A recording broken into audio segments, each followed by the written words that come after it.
முதல்வர் மார்ச் 5ஆம் தேதி இந்த தொகுதி மறுசீரமை பத்தி பேசுறதுக்கு அனைத்து கட்சி கொடுத்த கூட்டியிருக்காரு. 2026ல கண்டிப்பாக ஒன்றிய அரசு இந்த தொகுதி மறுசீரமைப்புக்கான முடிவுகளை எட்டிரும். ஏன்னா அவங்க மெஜாரிட்டியாவும் இருக்கிறாங்க. அப்படி செய்யப்பட்டா என்ன ஆகும் தமிழ்நாட்டுக்கு, அதுதான் கேள்வி.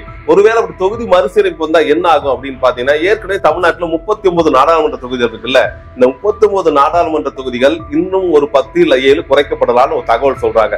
அமித்ஷா அவர்கள் என்ன சொல்றாங்கன்னா, அப்படி நீங்க ஒண்ணும் பயப்பட வேண்டாம், தொகுதிகள் அதிகமாகும் தவிர குறைவாகாதுங்கிறாரு. இது ஒரு பொத்தாம் பொதுவா சொல்லிட்டு போறாரு. என்ன சொல்றாருன்னா, தமிழ்நாட்டு தொகுதிக்கு அதிகமாகும். ஆமா, உண்மைதான். தமிழ்நாட்டுக்கு 10 தொகுதி கூடும். ஆனா உத்தரப்பிரதேசத்துக்கு எவ்வளவு கூடும்? உத்தரப்பிரதேசம் ஏற்கனவே 80 தொகுதி இருக்கு. இன்னும் அவங்களுடைய மக்கள் தொகை முறையா கணக்கிட்டு கூடுதலாகனா அவங்களுக்கு இன்னும் ஒரு 50 தொகுதி அதிகமா கிடைக்கும். அப்ப கிட்டத்தட்ட 140 தொகுதிக்கு உத்தரப்பிரதேசம் கிடைக்கும். ராஜஸ்தானுக்கு இன்னும் கூடுதலா கிடைக்கும். இப்படி வட இந்திய மாநிலங்கள் முன்னை காட்டிலும் அசுர பலத்தோடு அதிக உறுப்பினர் எண்ணிக்கையோட பாராளுமன்றத்துக்கு போய் அமர்வாங்க. மெஜாரிட்டி அங்க இருக்க வட இந்திய நாடாளுமன்ற உறுப்பினர்கள் ஹிந்தி பெல்ட் இல்ல கவ் பெல்ட் நீங்க எப்படினாலும் வச்சுக்கலாம், அதை சனாதன பெல்ட் வச்சுக்கலாம், அவங்களுடைய கோரிக்கை அதிகமா நிறைவேறுது. தெற்குல இருந்து போற கோரிக்கை நிறைவேறலன்னு ஏற்கனவே இந்த கோஷங்கள் வந்துட்டு இருக்க நேரங்கள்ல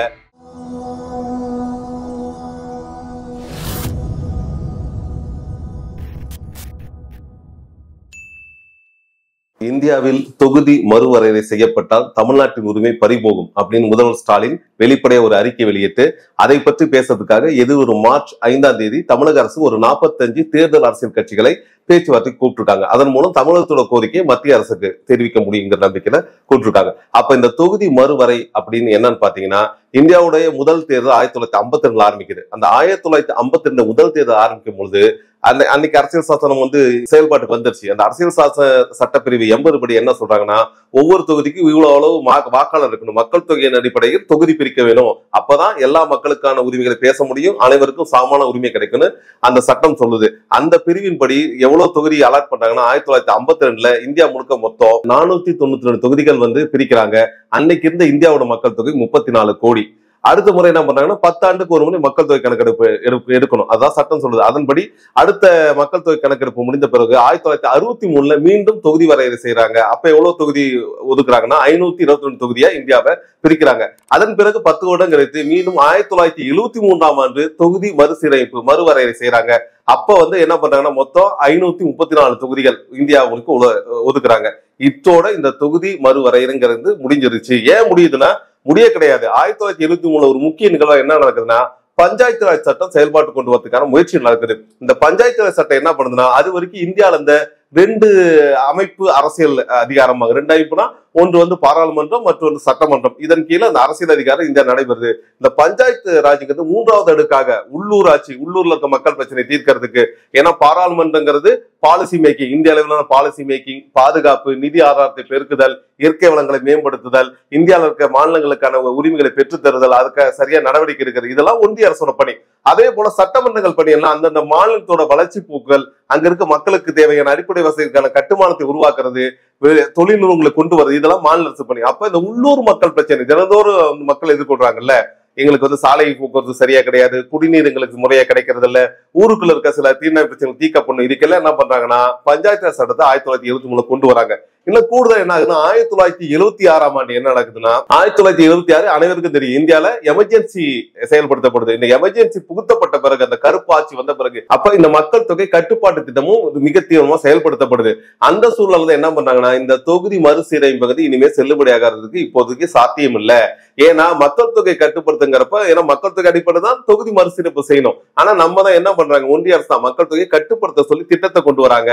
அதை மாதிரி திட்டத்தை செயல்படுத்துறதுனால இந்த தொகுதி மறுசீரமைப்புங்கிறத ஒத்தி வைக்கலாம்னு ஒரு 25 வருஷத்துக்கு ஒத்தி வைக்கிறாங்க.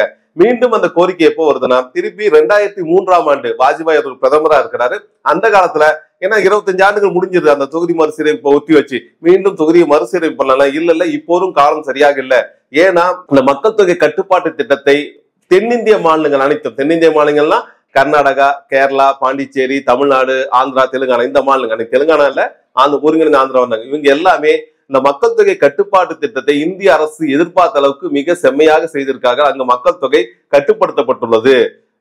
ஏன்னு பாத்தீங்கன்னா, அன்னைக்கு இருந்த மக்களோட கல்வி அறிவு, இங்க இருந்த மக்களுக்கான புரிதல் தன்மை, பொருளாதார வளர்ச்சி, இதெல்லாம் வச்சு இந்த மக்கள் தொகை கட்டுப்பாடு தென்னிந்திய மாநிலங்கள் சிறப்பாக செய்யப்பட்டிருக்கு. ஆனா வட இந்திய மாநிலங்களில் இந்த மக்கள் தொகை கட்டுப்பாட்டு திட்டம் முற்றும் தோல்வி அடைந்து தான் சொன்னோம். ஏன்னா அவங்க எதிர்பார்த்தை விட மக்கள் தொகை பெருக்கம் அதிகமா இருக்கு. 2003 இதெல்லாம் காரணமா வச்சு என்ன சொல்றாங்க, இன்னும் ஒரு 25 வருடத்துக்கு இந்த தொகுதி மறுசீரமைப்புங்கிறத ஒத்தி வைக்கலாம்னு வைக்கிறாங்க. அதன்படி 2003 இருந்து திருப்பி 25 வருஷம் ஒத்தி வச்சா 2026 தொகுதி மறுசீரமைப்பு செஞ்சாகணுங்கிற கட்டாயம் ஒன்றிய அரசுக்கு உண்டு. ஒன்றிய அரசு இதை ஒத்தி வைக்கலாம், மீண்டும் ஒரு 25 வருஷத்துக்கு ஒத்தி வைக்கலாம். இல்ல அப்படின்ட்டு எல்லா மாநிலங்களையும் அழைத்து பேசி இல்ல பாராளுமன்றத்தை ஒரு முடிவை எட்டி இந்த தொகுதி மறுசீரமைப்பு செஞ்சே ஆகணும். இது ரெண்டு தான் இருக்கிற ஆப்ஷன். இதை வைத்துக் கொண்டுதான் முதல்வர் ஸ்டாலின் என்ன சொல்றாருன்னா, 2026 கண்டிப்பாக ஒன்றிய அரசு இந்த தொகுதி மறுசீரமைப்புக்கான முடிவுகளை எட்டிடும். ஏன்னா அவங்க மெஜாரிட்டியாவும் இருக்கிறாங்க. அப்படி செய்யப்பட்டா என்ன ஆகும் தமிழ்நாட்டுக்கு, அதுதான் கேள்வி. ஏன்னா முன்னாடி நம்ம குறிப்பிட்ட அந்த மக்கள் தொகை கட்டுப்பாட்டு திட்டத்தை மிக சிறப்பா செயல்படுத்துறது தமிழ்நாடு. அந்த வகையில இன்னைக்கு தமிழ்நாட்டோட ஒரு வருட வளர்ச்சி மக்கள் தொகை வளர்ச்சிங்கிறது வெறும் 75% தான் இருக்குது. ஆனா இதோட ஒப்பிடும் அளவுக்கு கேரளா நம்மளோட குறைவு, வெறும் 56% ஒரு வருடத்துக்கான மக்கள் தொகை பெருக்கம் இருக்குது. ஆனா உத்தரப்பிரதேசம் பாத்தீங்கன்னா 146% வளர்ச்சி, அதே போல ராஜஸ்தான் 170% வளர்ச்சி இருக்கிறாங்க. அப்ப இந்த மாநிலங்களோட மக்கள் தொகை பயங்கரமா அதிகமா இருக்குது. அதே போல தமிழ்நாடு மற்றும் கேரள மக்கள் தொகை மிக கட்டுப்படுத்தப்பட்டு கட்டுக்கோப்பா இருக்கு. இப்ப நம்ம என்ன பாக்கணும்னா, ஒரு டீச்சர் கிளாஸ் ஹோம்ஒர்க் தர மாதிரி தான் ஒன்றிய அரசு ஒரு திட்டத்தை தருது. மக்கள் தொகை கட்டுப்படுத்தினா உங்களுக்கு இந்த பெனிஃபிட்ஸ் எல்லாம் கிடைக்கும். அந்த வகையில மக்கள் தொகை கட்டுப்படுத்தி இந்திய வளர்ச்சிக்கு உறுதுணையாக தென்னிந்திய மாநிலங்கள் விளங்கி இருக்கு. ஆனா ஒன்றிய அரசு கொடுத்த திட்டத்தை செயல்படுத்தாத இன்னைக்கு இருக்கிற இந்த வட இந்திய மாநிலங்கள்ல என்ன பண்றாங்கன்னா, மக்கள் தொகை பெருக்கப்படுத்திருக்காங்க. அப்ப அவங்களுக்கு நிதி அதிகமாகிட்டே போகுது. இப்பயே அந்த சிக்கல் நிக்குது. ஏன் நீங்க வட இந்திய மாநிலங்களுக்கு நிதி அதிகமா கொடுக்குறீங்க, தமிழ்நாட்டுல கம்மியா கொடுக்குறீங்க? இல்ல அங்க மக்கள் தொகை அதிகமா இருக்குங்கிறாங்க. நம்மளுடைய கேள்வி என்னன்னா, ஒன்றிய அரசு தானே சொல்லிச்சு மக்கள் தொகை கட்டுப்படுத்தணும், அதுதான் ஐநாவோட கொள்கையாவும் இருக்குது, அதுதான் சர்வதேச உலகம் சொல்லுது, அதுதான் இந்தியாவுக்கு நல்லதுன்னு ஒரு முடிவு எடுத்து கொள்கை முடிவு, அந்த கொள்கை முடிவு செயல்படுத்துறீங்க. அப்போ உங்களுடைய பேச்சை கேட்டு ஒன்றிய அரசின் சட்டத்துக்கு உட்பட்டு உங்களுக்கு ஆதரவாக செயல்பட்டு மக்கள் தொகையை கட்டுப்படுத்திய தமிழ்நாடு உட்பட தென்னிந்திய மாநிலங்களுக்கு நிதியை குறைப்பது, அங்க இருக்க மக்களவை தொகுதியை குறைக்க வேண்டும் என்கிற எண்ணம் வரும் பொழுது மக்களுடைய எண்ணம் எதிர்மறையாக மாறுது. இதைதான் நம்ம உற்று கவனிக்கணும். இதை கவனத்தை வச்சுதான் முதல்வர் அவர்கள் என்ன பண்ணிருக்காங்கன்னா, மார்ச் 5 தமிழ்நாட்டில் இருக்க 45 ஓட்டரசியல் கட்சிகளை தொகுதி மறுசீரமைப்பு பத்திய கருத்துக்களை கேட்கறதுக்கு கூப்பிட்டுருக்காங்க. அதுல எடுத்த உடனே நாம் தமிழர் கட்சி, ஏன்னா அதுவும் இன்னைக்கு ஒரு அங்கீகாரம் பெற்ற அரசியல் கட்சி, அவர் என்ன சொல்லிட்டாருன்னா, இல்ல நாங்க அந்த கூட்டத்துக்கு போக போறதில்ல, நாங்க தனித்து நின்று போராடுவோம் அப்படிங்கிறாங்க. நம்மளாங்கிற ஒட்டுமொத்த தமிழ்நாடு பிரச்சனை. ஒருவேளை அப்படி தொகுதி மறுசீரமைப்பு வந்தா என்ன ஆகும் அப்படின்னு பாத்தீங்கன்னா, ஏற்கனவே தமிழ்நாட்டுல 39 நாடாளுமன்ற தொகுதிகள் இருக்குல்ல, இந்த 39 நாடாளுமன்ற தொகுதிகள் இன்னும் ஒரு 10 இல்ல 7 குறைக்கப்படலாம்னு ஒரு தகவல் சொல்றாங்க. இது ஒரு தகவல் தான். ஏன்னா தொகுதி மறுசீரமைப்பு அதிகமாகிறதுக்கு வாய்ப்பு இருக்கு, குறைவாகிறதுக்கு வாய்ப்பு இருக்கு. அந்த தொகுதி மறுசீரமைப்பை பற்றிய சட்ட வரையறை சொன்ன கான்ஸ்டிடியூஷன் ஆக்ட்ல 80 என்ன சொல்றாங்கன்னா, 80/3 80 பிரிவு என்ன சொல்றாங்கன்னா, ஒரு தொகுதி அப்படின்னா குறைஞ்சபட்சம் 15 லட்சத்துல இருந்து 20 லட்சத்துக்குள்ள இருக்கணும் தான், 14 to 20 இருக்கணும் அப்படின்னு சொல்றாங்க. ஆனா தற்போதைய கணக்கீடுபடியே தமிழ்நாட்டுல கூட ஒரு தொகுதிக்கு குறைஞ்சபட்சம் 20 லட்சம் பேருக்கு கம்மியா கிடையாது, இந்த அளவுல தான் இருக்குது. அதே நீங்க உத்தரப்பிரதேசம் மாதிரி மாநிலத்தை பாத்தீங்கன்னா ஒரு தொகுதிக்கு கிட்டத்தட்ட 30 லட்சம் பேர் கூட இருக்கிறாங்க. ஏன்னா உத்தரப்பிரதேசத்துல மொத்தம் 80 நாடாளுமன்ற தொகுதி இருக்குது. இன்னைக்கு கூட மத்திய அரசு நடந்துட்டு இருக்குல்ல, ஒன்றிய அரசு, எந்த ஒன்றிய அரசு வந்தாலும் அது உத்தரப்பிரதேசத்தோட ஆதிக்கம் அதிகமா இருக்கு. ஏன்னா அங்க எம்பிக்கள் அதிகமானா அவங்க ஆதிக்கம் அதிகமா இருக்கும். எவ்வளவுன்னு பாத்தீங்கன்னா, மொத்த நாடாளுமன்ற உறுப்பினர் தொகையில 17% உத்தரப்பிரதேசம் இருந்து வந்தாகணும். அதை ஒப்பீடு செய்யும் போது தமிழ்நாட்டில இருந்து வெறும் 6-7% எம்பிக்கள் தான் போறாங்க. அதனாலேயும் அங்க உரிமைகளை கேட்டு பெற முடியலன்னு ஏற்கனவே இந்த கோரிக்கை இருக்கு. வடக்கு வாழ்கிறது, தெற்கு தேய்கிறது. ஏன்னா தெற்குல இருந்து போகக்கூடிய இந்த பாராளுமன்ற உறுப்பினர்கள், நம்மளுடைய ஜனநாயக கடமை செய்யணும்ல, அந்த உறுப்பினர்களுடைய குரல் அங்க ஒழிக்க முடியாது. ஏன்னா நம்ம குறைவா இருக்கறனால மெஜாரிட்டி அங்க இருக்க வட இந்திய நாடாளுமன்ற உறுப்பினர்கள் ஹிந்தி பெல்ட் இல்ல கவ் பெல்ட் நீங்க எப்படினாலும் வச்சுக்கலாம், அதை சனாதன பெல்ட்னு வச்சுக்கலாம், அவங்களுடைய கோரிக்கை அதிகமா நிறைவேறுது. தெற்குல இருந்து போற கோரிக்கை நிறைவேறலன்னு ஏற்கனவே இந்த கோஷங்களை வந்துட்டு இருக்க நேரங்கள்ல இந்த 2026 தொகுதி மறுசீரமைப்பு வந்தே ஆகணுங்கிற கட்டத்துல இருக்கு. இது என்ன செய்யலாங்கிற முடிவு இருக்குதான் உதவு கொடுத்தபடி இது ஒரு பக்கம் போயிட்டு இருக்கு.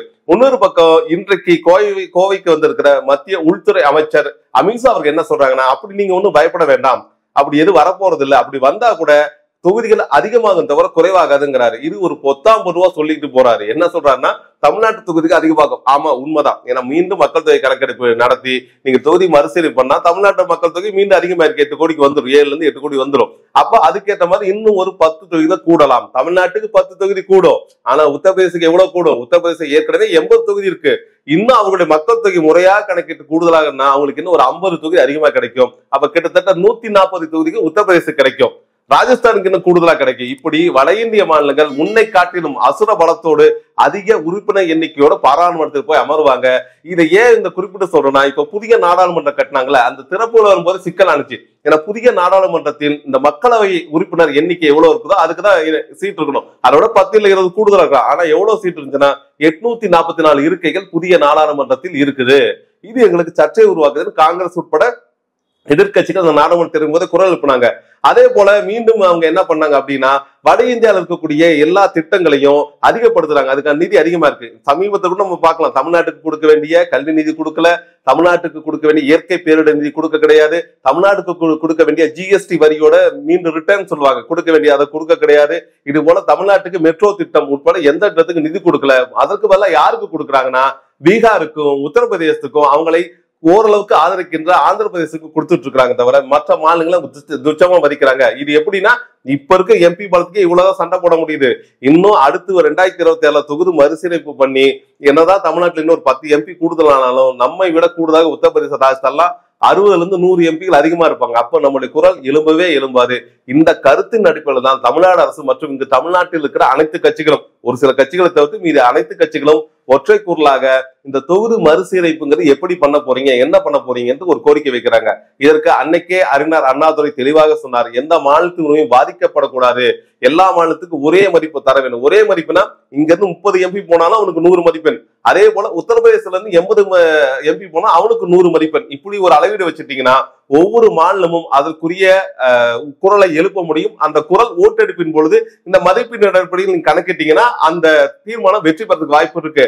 அதை விட்டு நீங்க வெறும் உறுப்பினர் எண்ணிக்கை மட்டும் வச்சுக்கிட்டு சட்டங்களை நிறைவேற்றினா அந்த உறுப்பினர் எண்ணிக்கை எந்த கட்சிக்கு அதிகமா இருக்குதோ இல்ல அந்த உறுப்பினர் எண்ணிக்கை எந்த மாநிலத்துக்கு அதிகமா இருக்கோ அந்த மாநிலத்துக்கு தான் நன்மை பயக்கும். மற்றபடி இந்திய ஒன்றியத்துக்கு இதனால் நன்மை பெறவே பெறாது. ஆகவே இதை திருத்தம் செய்யணும் அன்னைக்கே அறிஞர் அண்ணாதுரை அவர்கள் தெளிவாக குறிப்பிட்டிருக்கார். அந்த வகையில் இந்த தொகுதி மறுசீரமைப்பு வருமா வராதாங்கிற கேள்வி எப்படி இருந்தாலும் அப்படி வந்தால் அதை எப்படி செயல்படுத்த வேண்டும்ங்கிற திட்டத்தையும் நான் முன்வைக்க வேண்டிய கட்டத்தில் தான் முதல்வர் மார்ச் 5ஆம் தேதி இந்த தொகுதி மறுசீரமைப்பு பத்தி பேசுறதுக்கு அனைத்து கட்சி கொடுத்த கூட்டியிருக்காரு. எது எப்படி இருந்தாலும் நமக்கு தேவை இந்திய ஒன்றியம்ங்கிறது அனைவருக்கும் சமமானது. அந்த ஒன்றியத்தில் அனைத்து மாநிலங்களுக்கு குரங்கள், ஏன்னா இங்க இருக்கிற பல்தேசிய கூட்டினம், அந்த பல்தேசிய கூட்டினத்தின் கலை, பண்பாடு, இலக்கியம், மொழி, சுகாதாரம், கல்வி, மேம்பாடு ஏதாவது அத்தனையும் பாதுகாக்க, அந்தந்த மாநில உரிமை பாதுகாக்க அனைவருக்கும் சமமான வாக்கு. சமமான வாக்குனா உத்தரப்பிரதேசத்துக்கு 100 வாக்குனா அதே வாக்கு தமிழ்நாட்டுக்கு கொடுத்தாக்கணும். அப்போதுதான் நாடாளுமன்றம் என்பது முறையாக மக்கள் மன்றமாக செயல்படும். எதிர்காலத்தில் இது போன்ற திட்டங்கள் வரும்போது தமிழக மக்கள் பார்த்து கொண்டிருக்க மாட்டார். ஏன்னா மொழி, பண்பாடு இது ஏற்கனவே தமிழக மக்கள் கொந்தளிச்சு போய் கிடக்குறாங்க. மீண்டும் தொகுதி மறுசீரமைப்பு என்கிற பெயரில் ஒருவேளை தொகுதிகளை குறைத்தாலோ இல்ல ஒருவேளை 10 தொகுதிகளை அதிகப்படுத்தி விட்டு உத்தரப்பிரதேசத்துக்கு அதிகமாக கொடுத்தாலோ தமிழ்நாடு மட்டுமல்ல இந்தியாவுக்கு எந்த மாநிலமும் அமைதியாக இருக்காது. இது ஒன்றிய அரசுக்கு ஓர் எச்சரிக்கை தான்.